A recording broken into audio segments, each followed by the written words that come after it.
So, sir, now Russia talks are around the corner. Russia-US talks.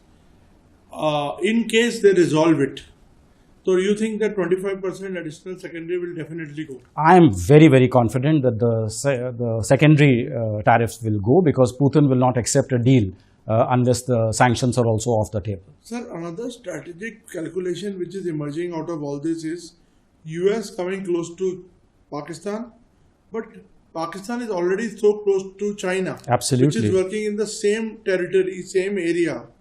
So how it will pan out? It looks very complicated.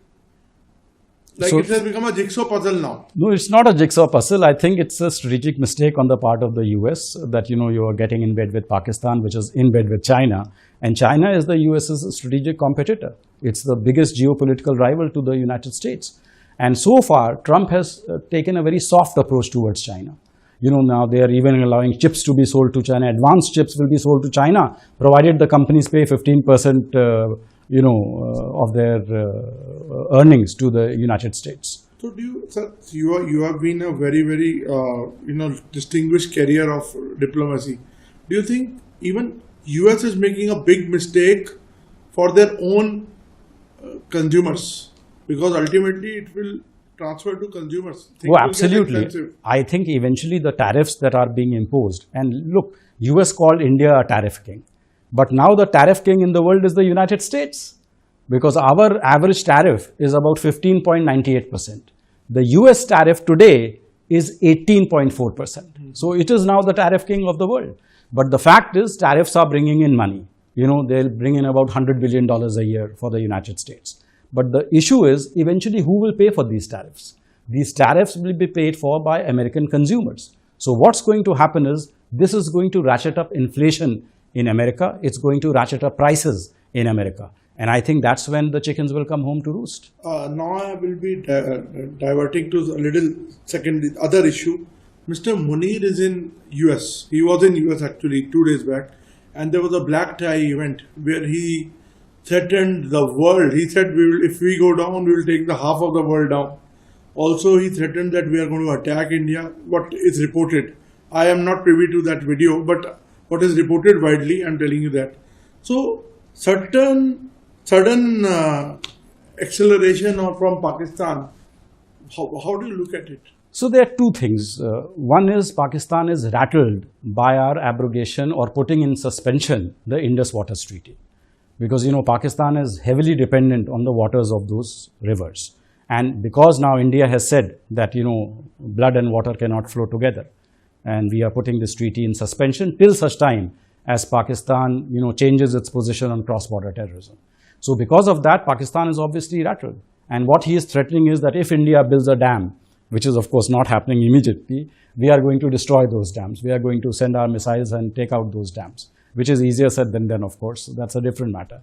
But secondly, I think what he always tries to stoke is the fear of a nuclear war between India and Pakistan. Because see, Pakistan always want external mediation. They are saying India is not talking to us, so please help us talk to India.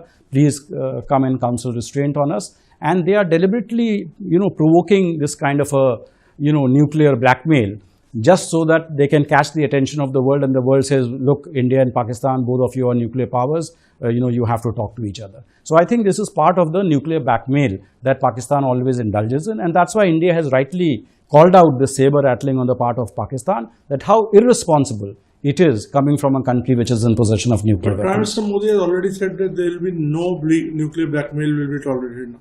Absolutely. We will definitely not tolerate nuclear blackmail, and that's why, Operation Sindoor is on pause. It is not stopped.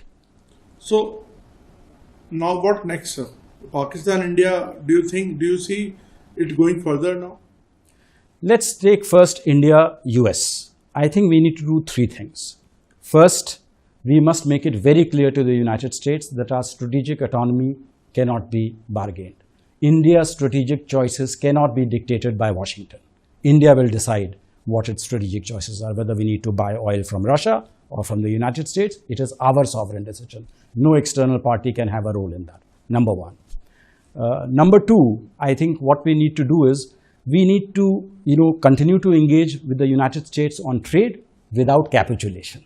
which means we clearly tell them that these are our red lines which we cannot cross, but we will see what are the other sectors in which we can sweeten the deal. Because let's not forget, I personally feel that opening up of the Indian economy is actually good for India, because then our economy will be competitive. Then our exporters will be more competitive. Yes, we are a bit too protectionist. So I think a little bit of opening, calibrated opening in sectors in which mass employment is not at stake, I think would be useful. And third, and most importantly, we need to continue to leverage our value to the United States. We are the only, strategic counterfoil to China, number one. We are the largest consumer market, one of the world's largest consumer market. Many tech companies of the United States, their biggest market is India now, even bigger than America. And thirdly, we are the best partner for the United States in sectors such as technology and defense. But when we say that India is counterweight to China, they are not even considering China as a rival now. They are dealing. Or is it also temporary? No, I think this is also temporary right now, because you see, you have to understand, the US economy is very heavily dependent on the Chinese economy. I am told that 80% of the US pharmaceutical companies, their APIs come from China. Then if you look at American companies like Tesla, Nvidia, all these companies, they are heavily, their supply chains are, and Apple, their supply chains are completely dependent on China. Because, a large part of the iPhone production happens in China. For Tesla, the second biggest market after America is China. AMD also, now they are selling chips to China, and China is buying all those chips. So the US is very heavily dependent on China. And thirdly, most importantly, China controls 85% of the world's rare earths. And these rare earths, these are the critical minerals that are needed for everything, from artificial intelligence to washing machines to missiles to electric vehicles. So that is why China has much more leverage over America, and Trump acknowledges that leverage, and that's why he's playing safe with China. As you know, they have extended the imposition of tariffs by another 90 days.